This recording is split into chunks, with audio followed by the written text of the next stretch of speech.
गठबंधन ये भ्रष्टाचारियों का गठबंधन है, संविधान के लुटेरों का गठबंधन है। और इसके अधीन में जो बीपीएससी ने अभी परीक्षा ली, जो कल परीक्षा ली है, और आप देखे होंगे आयोग के चेयरमैन कुछ बोल रहे हैं, सच्चाई कुछ है। अब मान लीजिए कि इसे एक वीडियो आप सभी को प्राप्त हुआ होगा जिसमें यह स्पष्ट होता है कि आयोग के कर्मी कह रहे हैं कि ये सील बिना काटे हुए फट नहीं सकता है। और ये बिना काटे हुए आप देख रहे होंगे कि बिना काटे हुए हाथ से आराम से लोग इसमें शामिल हैं। प्रश्न पत्र लीक हुए हैं, इसका स्पष्ट उदाहरण ये आपका वीडियो जो अभी आपको मैंने दिखाया, ये उदाहरण है। और आयोग के कर्मचारी के सामने, चूँकि चेयरमैन भी कहते हैं कि फट नहीं सकता है, तो आयोग के कर्मचारी के सामने ये देख रहे हैं, जब चेयरमैन से लोग निकल के बाहर में आए हैं तो प्रश्न पत्र का सील बिना काटे हुए हाथ से आराम से। नालंदा लॉबी के लोग मालामाल हो रहे हैं लगातार, प्रश्न पत्र लीक करवा करके, फर्जी इम्प्लॉयमेंट करा करके या इम्प्लॉयमेंट में शामिल हो करके।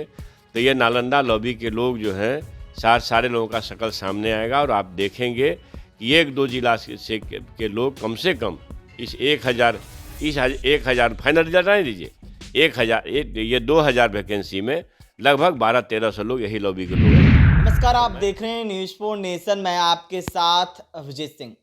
17वीं बीपीएससी एग्जाम से वादों में देखने को मिल रहा था, जिस तरह से नॉर्मलाइजेशन को लेकर या डेट को एक्सटेंड मांग है वो कर रहे थे अभ्यर्थी। और वहीं बात करें तो कल हुआ, और जो एशिया का सबसे बड़ा परीक्षा केंद्र है बापू परीक्षा सभागार, वहां पर प्रश्न पत्र लीक का मामला सामने आया और कह रहे हैं अभ्यर्थी के क्वेश्चन लेट मिला था, और जिसके बाद काफी हंगामा देखने को भी मिल रहा था। हमारे साथ बात करने के लिए आरजेडी के जो विधायक हैं प्रोफेसर चंद्रशेखर सर, बीपीएससी का कल परीक्षा हुआ, आपने देखा किस तरह से एग्जाम में प्रकरण में किस तरह से धांधली का।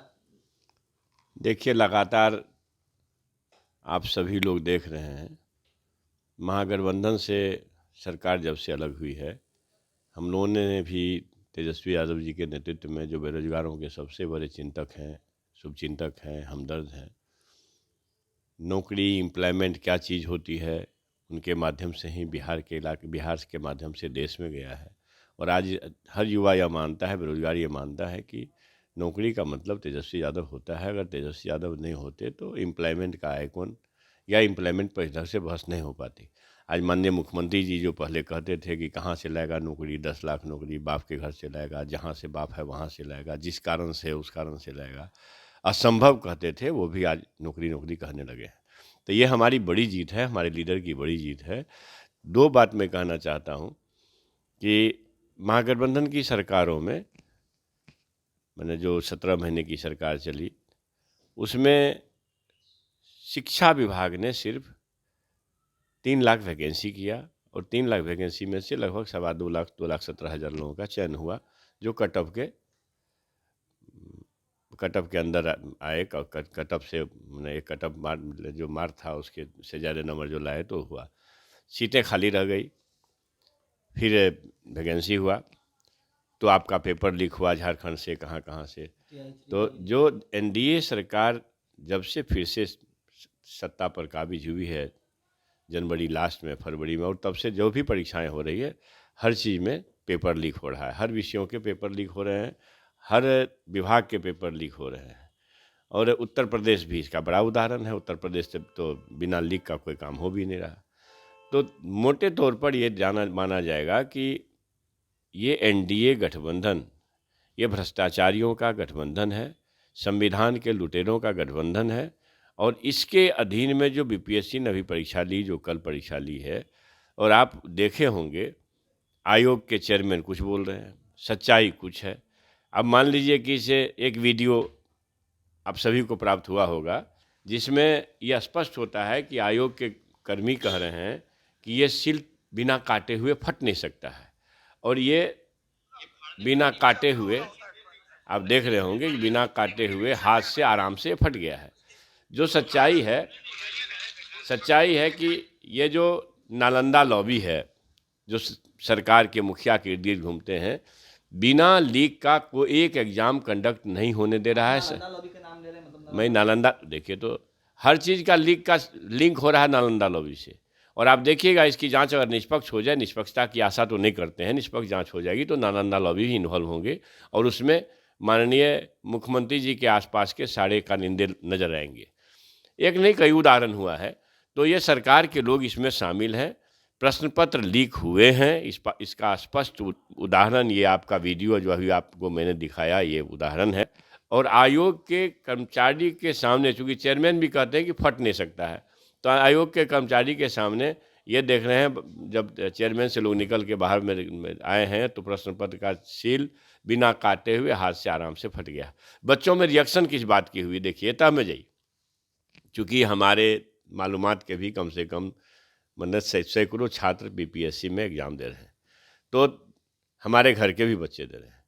तो वहाँ हुआ क्या कि प्रश्न पत्र लीक होने का स्पष्ट पुष्ट प्रमाण आया कि वो जो जिस प्रश्न पत्र के बैग को एग्जामिनेशन हॉल में खुलना चाहिए, बच्चों से हस्ताक्षर करा करके खुलवाना चाहिए, वो ऑलरेडी फटा हुआ था, खुला हुआ था। एक दूसरा है कि आप अगर मान लीजिए कहीं 12,000 बच्चे परीक्षा दे रहे हैं तो आपने कितने वीक्षक नियुक्त किए, इन्विजिलेटर कितने हुए, और आप पाएंगे कि वहाँ इन्विजिलेटर की संख्या बहुत ही कम थी। इसका स्पष्ट प्रमाण है, एक तो वीडियो जारी हुआ है वो देख लीजिए, प्रश्न पत्र का पैकेट खुला हुआ पाया गया है ये भी देख लीजिए, बच्चे लेके घूम रहे हैं बाहर में बंडल ये भी आप देख लीजिए। और सबसे बड़ी बात ये है कि अगर ये प्रश्न पत्र लीक हुआ, सेंटर पर बच्चों ने हंगामा किया, किसी को आधा घंटा लेट से, किसी को 40 मिनट लेट से, तो संदेह होना स्वाभाविक है कि भाई ये प्रश्न पत्र लीक करके लोगों को बांट दिया, उसके बाद हमारे बीच में लोगों को प्रश्न लेके आया है।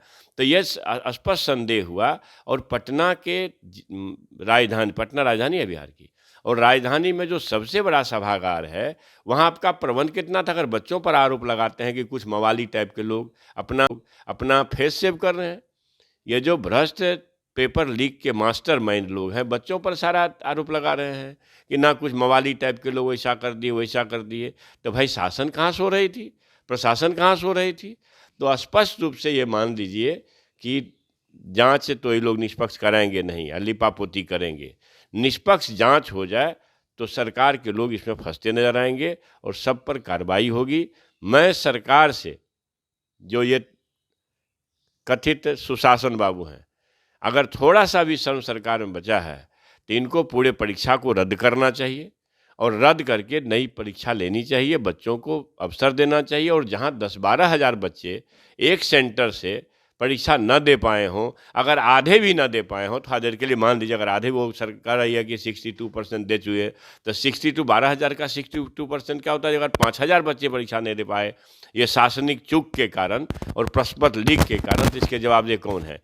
इसलिए सच्चाई ये है कि ये प्रश्न पत्र लीक का मामला है, पूरे परीक्षा को रद्द करके फिर से परीक्षा लेनी चाहिए, ये हम सरकार से आग्रह करेंगे। और दोषियों पर अगर थोड़ा सा भी शर्म बचा है तो दोषियों पर कठोर कानूनी कार्रवाई होनी चाहिए। लेकिन देखा गया कि पटना के डीएम आपा खोज देते हैं, एक बीपीएससी छात्र को थप्पड़ मार देते हैं, जिसके बाद उन पर कार्रवाई करने की भी मानवाधिकार पर मामला चला गया है।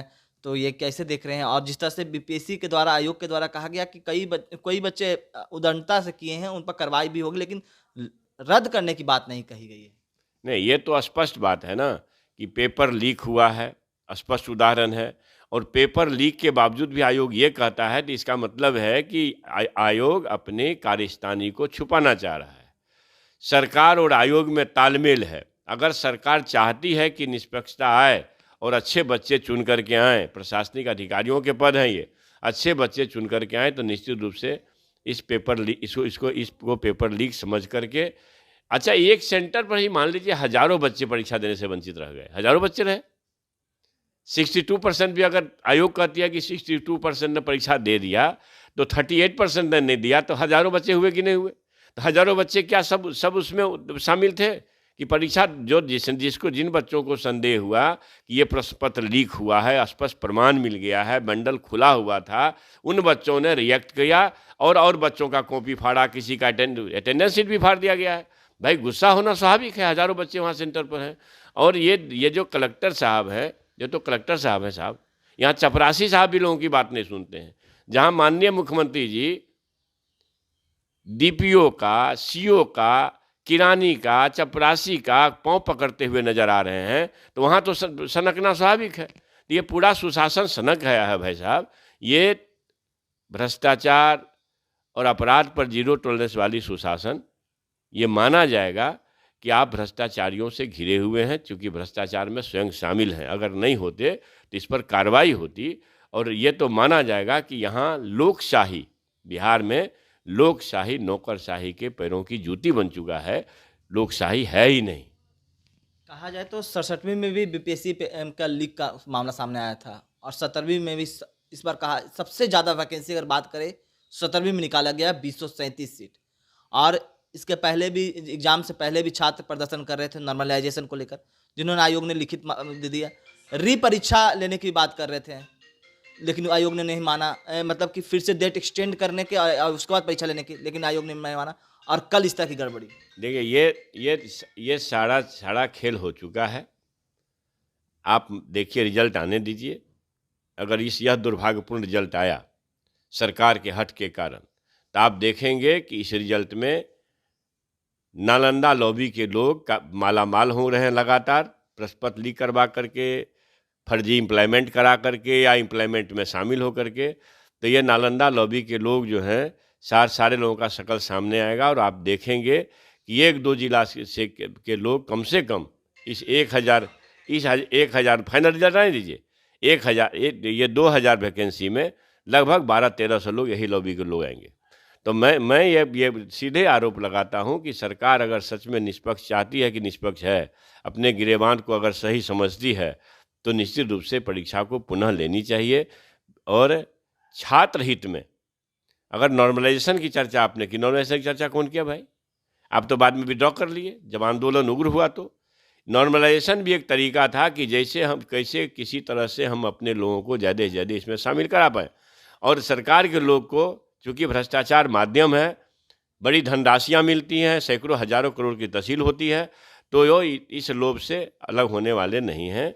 मूलतः पूरी तरह से सरकार आकंठ भ्रष्टाचार में डूबी है, और नौकरशाही तो समझिए कि सुशासन, जैसे मैंने कहा, सुशासन सनक गया है। नौकरशाही लोकशाही को अपने पैरों की जूती बना चुका है। यहाँ से आम आवाम, बेरोजगार हो, गरीब हो, न्यायप्रिय लोग हों, उनको न्याय की आशा नहीं करनी चाहिए, इंसाफ की आशा नहीं करनी चाहिए। और कानून की धज्जियाँ उड़ रही है, ये आपके सामने सब मामला है। तो आप सुन रहे थे आरजेडी के जो कद्दावर नेता हैं, बिहार सरकार में पूर्व मंत्री भी रह चुके हैं। उन्होंने साफ तौर पर बीपीएससी पर और सरकार पर सवाल उठाते हुए कहे हैं कि जो निष्पक्षता से इसकी जांच करानी चाहिए। इसे तमाम खबरें न्यूज़ पॉइंट के साथ